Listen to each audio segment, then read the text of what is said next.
I'm standing next to one of 3,300 Demon 170s ever built. And believe it or not, this one's got a stroker motor under the hood and it's got 7 liters of freedom.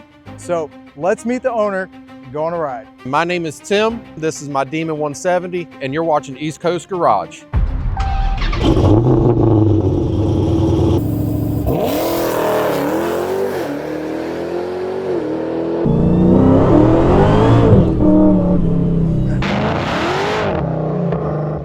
Not only do you not see a Demon 170, but you don't see one covered up in rubber on the back quarter panel with a bunch of bolt-ons and a 7-liter V8. Is that right? That is a 7-liter stroker. Wow. We unfortunately were one of the first to have an engine failure in these cars. There's been a number of them. At that time, Dodge did not have an engine to replace under warranty, which they wanted to do. They did not have the OEM parts to fix the engine. After a period of time of just waiting, I took it upon myself to pull the engine out of the car, disassemble it, figure out exactly what had happened, and take it to the machine shop and start ordering parts. We were planning on an upgrade for rods since we were going to be in the engine. We needed pistons because of the damage. And then we found some problems with the crank. So if I'm buying crank rods and pistons, why not look into a stroker? What failed on it? So we had some extreme detonation and it consumed a spark plug in cylinder number 6 and porcelain went through it. It just beat it up, scored everything up. Yeah. It still ran, it was missing, but these cars also came with some bad spark plugs from the factory. That's too bad. They weren't gapped consistently and they weren't the best choice for spark plug. Yet there's folks out there that have re-gapped their plugs and they're still running on them and running pretty fast numbers, pretty close to what Dodge ran in their cars. It's amazing, like a $10 part will destroy a $40,000 engine. Exactly. You know, and detonation will kill it. Oh yeah. And that's what it was. Wow. The exact reason why. There's a bunch of contributing factors. Was I part of it? Possibly. Did I stay in it too long? Maybe. However, a stock vehicle, stock everything. Yeah. You know, in the conditions it was intended to run in, we shouldn't have had this problem. Sure. You have a few other little things on this too. I saw the long tube headers. Yes. What else as far as bolt-ons do you have? Long tube headers, we have the Metco supercharger pulley, hub and ring, so we can make a change on it. We have a ATI 10% lower.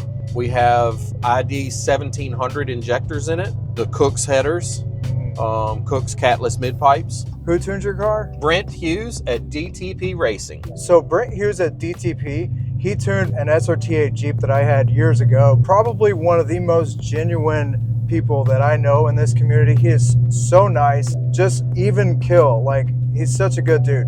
And the work that they do out of there is amazing. His tuning is top notch and he will spend as much, whatever time that it takes to get the best tune and a safe tune also. I had never met him. I'd heard of him locally. He'd been tuning a lot of Mustangs. Yep. He got into the SRT8 Chargers and Challengers way back when, 2008, 2009-ish. Yep. And, well, he personally has a Hellcat Charger 2016. And knowing that my tuner has a car that he's tuned himself, that was just a level of comfort for me. He did a very good job on mine. It was very safe tune. He was a big part in getting the engine taken care of because, you know, machine shop was backed up. He knew people in the right places and we made it happen. Right now the car makes 1,007 at the tire on a dyno, and we had to detune it to get that. Wow. Because it is spinning on the dyno and we can't get a true read.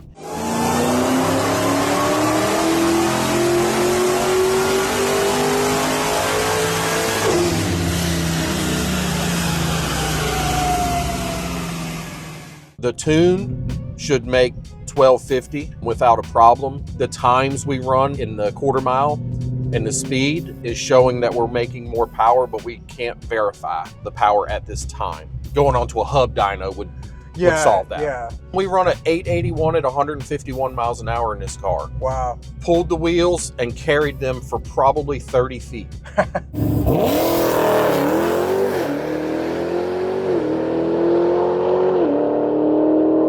We did some street tuning where we broke the transmission. We broke the input shaft, and he knew exactly what the failure was because he told us it's the input shaft. Yeah. I have 50 on the shelf. It's kind of common.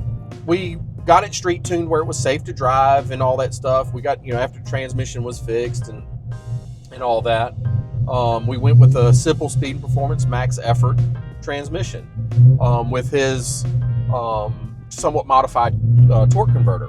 We could have just put an input shaft in it.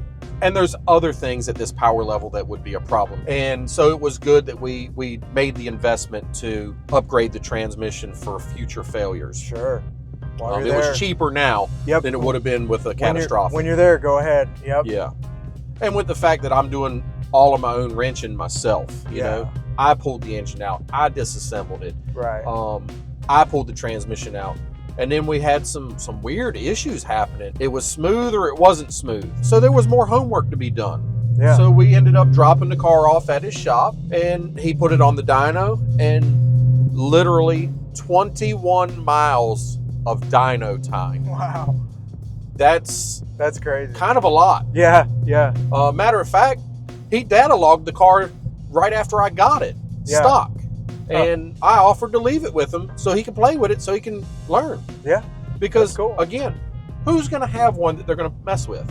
This has the chiller feature also with the AC, right? Yes, it does. When you put it in drag mode, it diverts the cold Freon to cool a reservoir of coolant to cool the intake air temperature. That's so cool. Cool the supercharger. What happens if I pull this lever? What does this thing do? That is the parachute release lever. All it does is it pulls a cable that will let the parachute deploy if it's on here. You know, it's neat because you can't buy this stuff now. It's been discontinued for purchase. And you had to have a Demon 170 to be eligible to purchase this from Dodge, their direct connection catalog. They had a number of items that only Demon 170s could order.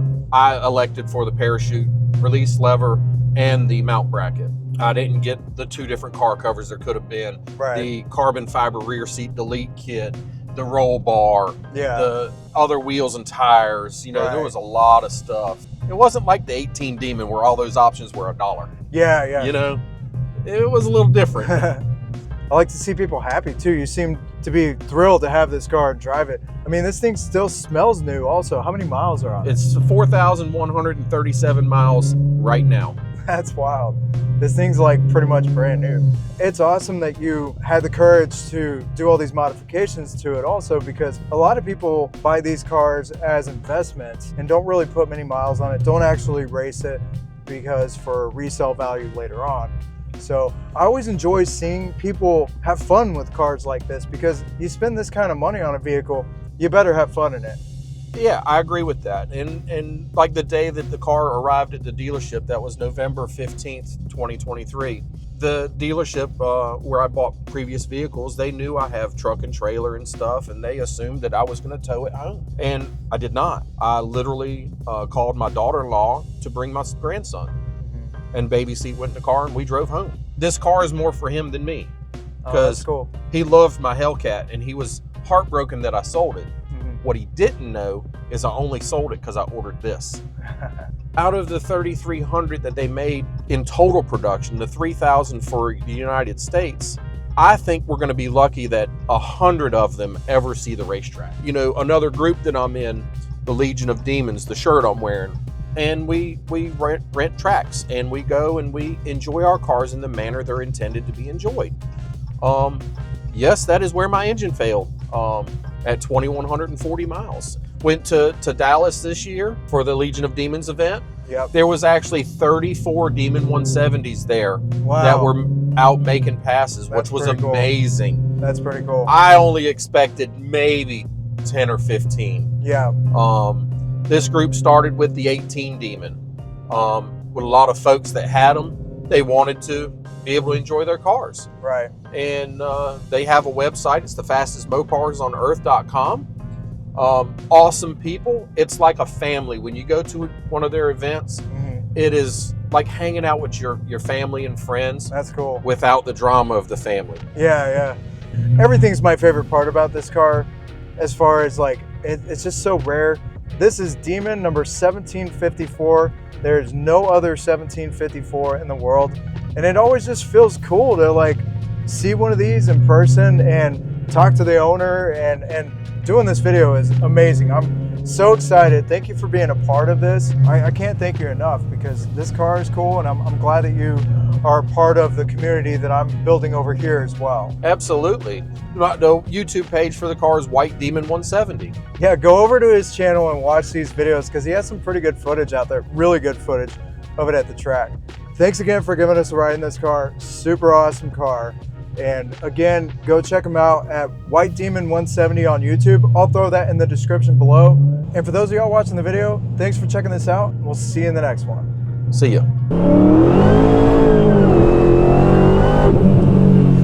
Thanks again, Tim, for giving us a ride in this crazy Demon 170. Such a cool car. Coming up next, we're going big with 17 Holdens, the most cars we've ever featured in one video. Stay tuned for that and so much more. Meanwhile, enjoy more track footage of this Demon, and we'll see you next time.